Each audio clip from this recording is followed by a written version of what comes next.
Hey everybody, it's Producer Jay. So Misha has asked me to go over a few guns that are a little bit outside of his purview. So guns that don't necessarily have much, if any, military history or adoption rate. So today I'm taking a look at the Sig MPX Copperhead model.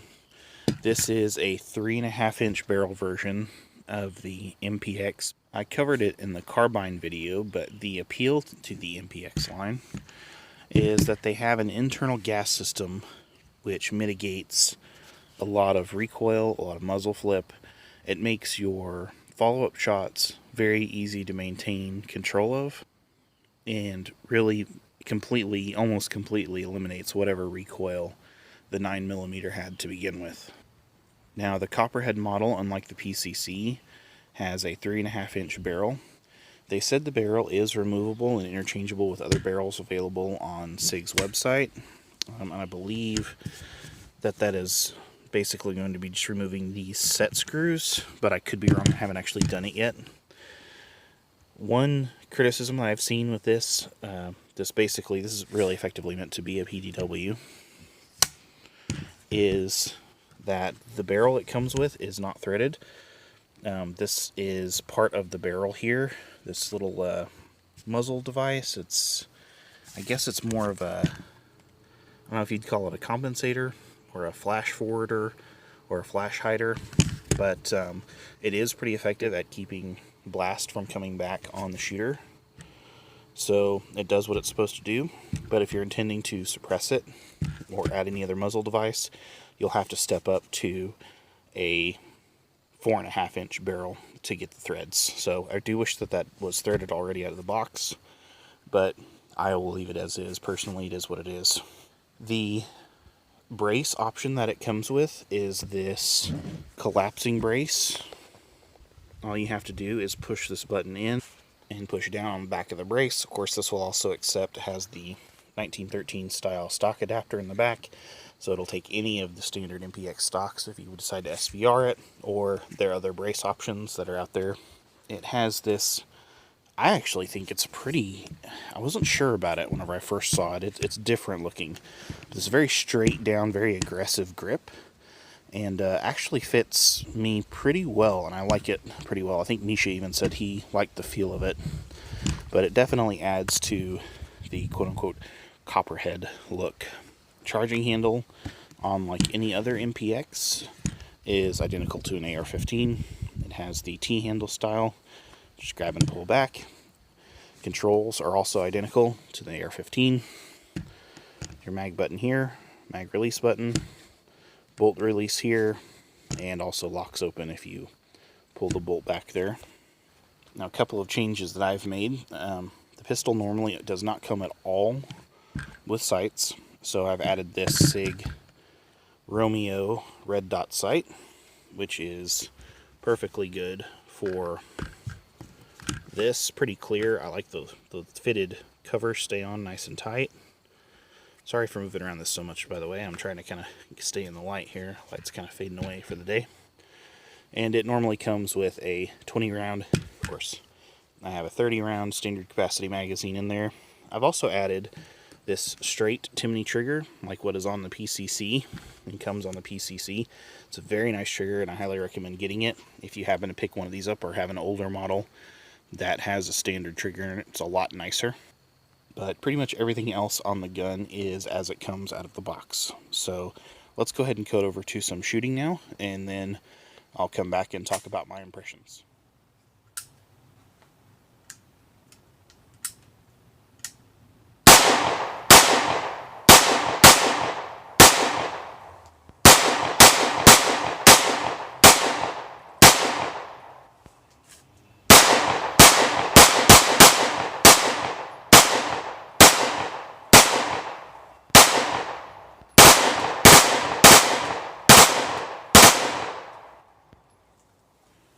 There you go.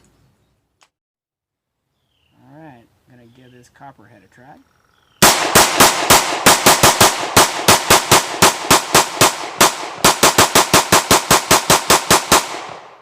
Held open.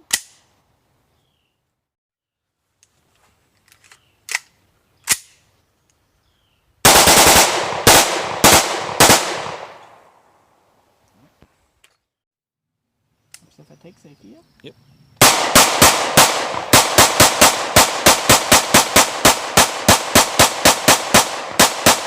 Kind of MP5K style. Yep. Not bad though. Alright, so there you saw us shooting with a variety of ammunition, brass and steel. This has been 100% reliable, as has the PCC been 100% reliable. Recoil is not much more severe than the PCC model. So going from a 16-inch barrel to a 3-inch barrel version, you're not really losing much as far as stability goes, which is really impressive to me. That just speaks well to how well this gas system that Sig has put in these are designed. Misha and I are not the biggest Sig fanboys that you'll find, and we can get into that in another video, I suppose, but this is one thing I think both of us think that they've actually done quite well on and executed quite well on. So I've been very impressed with this tiny little gun, which is relatively lightweight. It's pretty heavy for a gun of this size. I'll show it to you as compared to a Uzi Pro, which is pretty small. You can see dimensionally not significantly bigger, but it is heavier. Now that said, the MPX, there is no comparison in recoil. The MPX just recoils like not at all, and of course having that Timney trigger in there makes your shots really, really repeatable.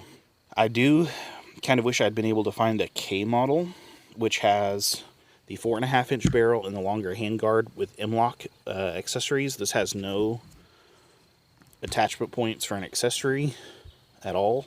So, but they've kind of flared this handguard, or I should say, I guess it's a handguard, this front end of the mag well out a little bit and textured it.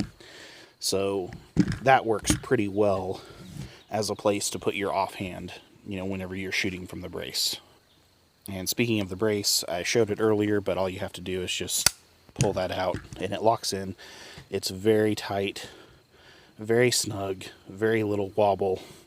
So it's perfectly good for using, you know, as an arm brace as intended or otherwise.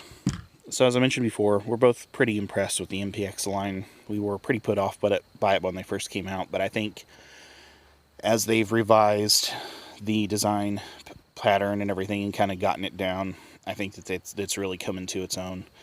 And again, it seems to be a very reliable system and is just incredibly fun to shoot. And if you haven't shot one, it might be hard to explain, but going from a direct blowback like most of these types of guns are to one that has a gas system like this is just, it's a night and day difference. I do very much like how compact this is. I'm going to do this on camera, which is a little awkward. Just push that in, slide it down. But you could very easily, you know, carry this with you as a get-home gun, as I've mentioned in other videos like this. I think it would be very well served there. Yeah, even though it is a very unique, I will say, some people will probably say it's very ugly. I actually kind of like the way this looks. This kind of very aggressive styling I think is kind of neat. And especially not having the extra barrel length and the attachment point there, and the attachment point, the handguard, and so on. Even despite all that, I think for what they were going for with this, it's a pretty neat design, and something that I definitely will be shooting a lot of in the future. Well, this is Jay. If you have any questions, please post them below, or post your opinion about this in the comments section down below. If you like this video, please click like, and if you're interested in contributing to our Patreon so we can get out and shoot a little bit more often, please check out the link in the description below. Again, this is Jay, and we'll catch you again next time.